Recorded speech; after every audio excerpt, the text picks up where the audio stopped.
What is going on, everybody around the world and right here on YouTube? This is Sonic Mix, and today I am here to give my review for both NXT and CWC. Both of those shows just ended a few moments ago, and this is for September 7th, 2016. NXT I thought was a much more interesting show than the last week episode, and the CWC for this week was a really good show. But let's go in order here. Starting off with NXT. So we had the opening match with TM61 against Tony Nese and Arya Daivari. By the way, TM61. Every time I think of that name, I think of Pokemon. And somebody correct me. In the Pokemon games, what is TM61? I know there's been a couple varieties with TM61, but the first thing that comes in my mind is Sludge Bomb. Is it Sludge Bomb, or is it something else? Or is it, no, it's not Toxic. But whatever TM61 is, leave it in the comment section below, because I'm a little curious to know. But anywho, TM61 against Tony Nese and Arya Daivari. I thought this was a good match. Very good tag team. I thought Tony Nese looked very good, so did Daivari. But in the end, TM61 picks up the win. I did like the one spots where Tony Nese did like a backflip over the ropes and landed on the two guys outside. And this was a very good stuff here. Really enjoyed this match. I would give it a 3 out of 5. I think it deserves around that spot. Up next, now, there was a backstage segment with Steve Cutler, and this happened with me. I don't know if it happened with anyone watching the WWE Network or whoever has it, but for some reason it kept flipping back and forth between NXT and This Week on one of the programs on the network. But this happened during the Steve Cutler match, or the Steve promo match, and then it happened again during Ember Moon against, what was her name, Lita Ann? I don't remember her name, because like I said, I was having some network weird issues, but the next match was Ember Moon against Lita Ann. I think that was the name. I can't remember offhand. Once again, I was getting some weird network issues. From what I've seen, it was okay. Like I said, it did have some issues with the network. I don't know why it was flipping back between NXT and This Week. At one point, it was even showing the Holy Foley for some reason when I was watching NXT. I don't know why. But the match was fine. I love Ember Moon's finisher, where she does like that corkscrew stunner. I'm going to give it a name. I'm going to give Ember Moon's corkscrew stunner a name. I'm going to call it the Eclipse. Just the Eclipse, not the Eclipse Stunner, the Eclipse. Because, for two reasons. One, her name is Ember Moon, and the moon can't have an eclipse. And secondly, when she does turn her body into that stunner-like move, it does kind of resembles an eclipse way, if that makes any sense to anyone. So she hits Lita Ann with the Eclipse. That's what I'm calling it personally. I think that's what it should be called, not corkscrew stunner. I give it a 2 out of 5. Up next was Cien Amos versus Austin Aries. I gotta say something. Did Andrade Cien Amos finally lose the overalls in the hat gig? Because if he did, that's a step in the right direction, because I wasn't a fan of that. I thought this was a fine match. I love towards the end of the match where Andrade went to jump off the rope. Aries counter, gave him a powerbomb, rolled him over into the last chancery. I thought that was a nice little sequence right there. Other than that, I thought the match was fine. I give it about a 2.5 star out of 5. And then finally, we get to the main event. We had Shinsuke Nakamura versus Steve Cutler, non-title bout. Samoa Joe was on the commentary booth. He was talking.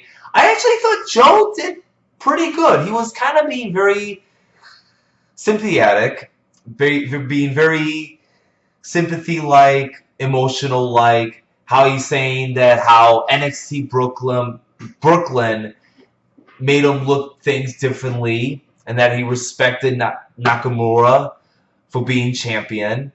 The match itself I thought was okay. Nothing really spectacular. Everybody knew Nakamura was going to win. There was no way in hell Cutler was going to win. That's for damn sure. But the match was fine. I never really had a problem with it. I give it a 2 out of 5. And Nakamura was the victor, and Samoa Joe walked away. So they're definitely building up to a rematch, most definitely, for the next TakeOver, which I'm assuming it's going to be in November. I think November sounds about right.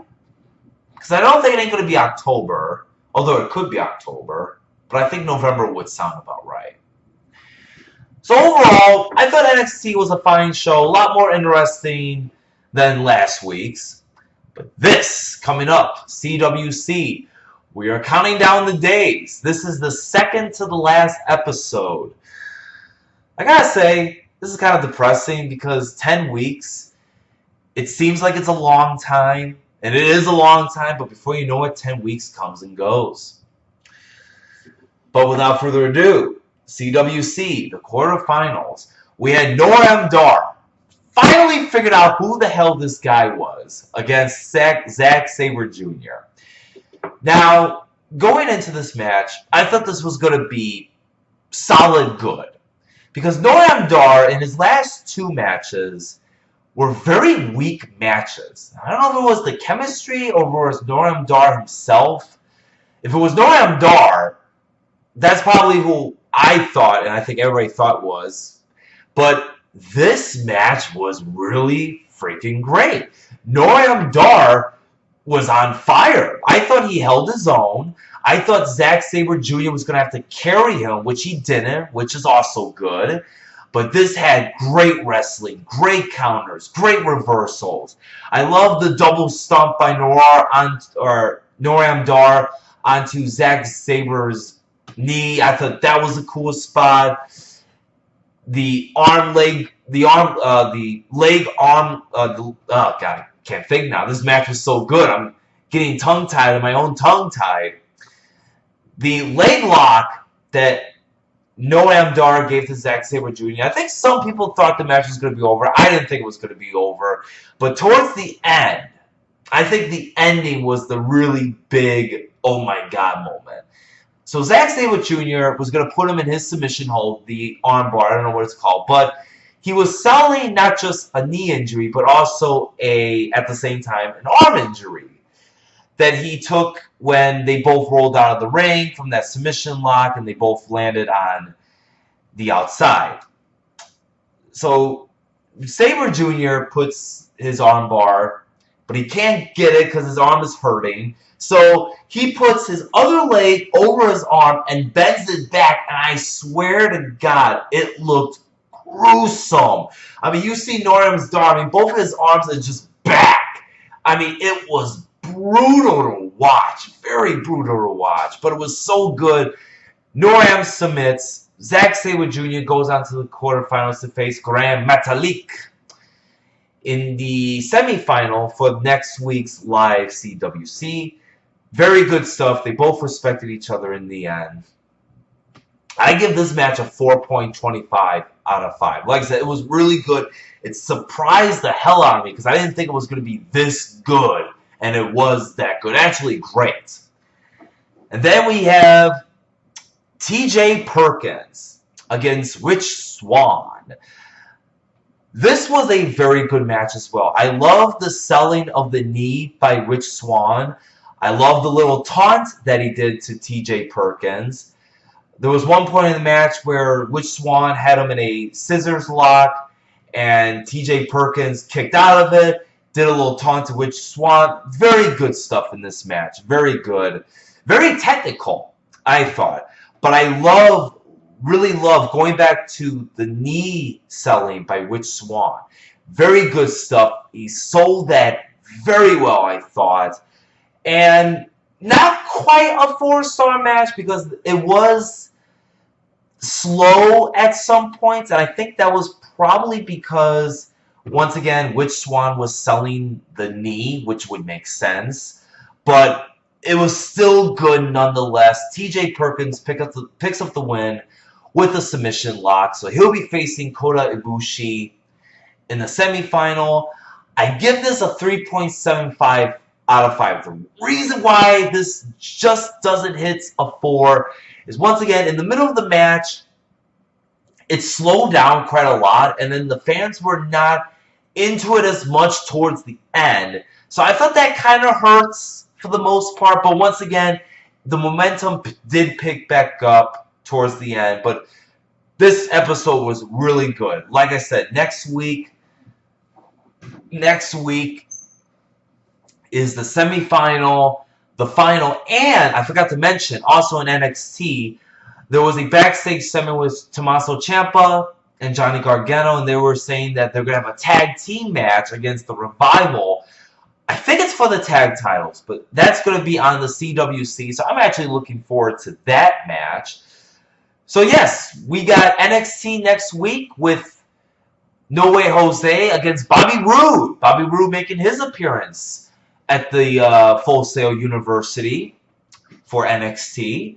And then the CWC. So I think next week we're going to have some very exciting shows. And next week, unfortunately, it will be the last time with me reviewing the CWC. Which sucks in a way, because I know I came in late reviewing the CWC. But it was fun while it lasts, and I'm happy to be back doing reviews again, doing my walkthroughs, my playthroughs again. But it's been an enjoyable ride. I can't complain. Alright, well, with that being said, this sums up my reviews for both NXT and the CWC. I hope you guys enjoyed this review. Please check out my other videos on my channel. I also have gameplay footages of Destiny, Battlefield 1. Check them out when you can. Very entertaining stuff. And as always, follow me on Twitter and Twitch. Links always in the description box below. And until then, you guys have a good night, and I'll catch you guys later.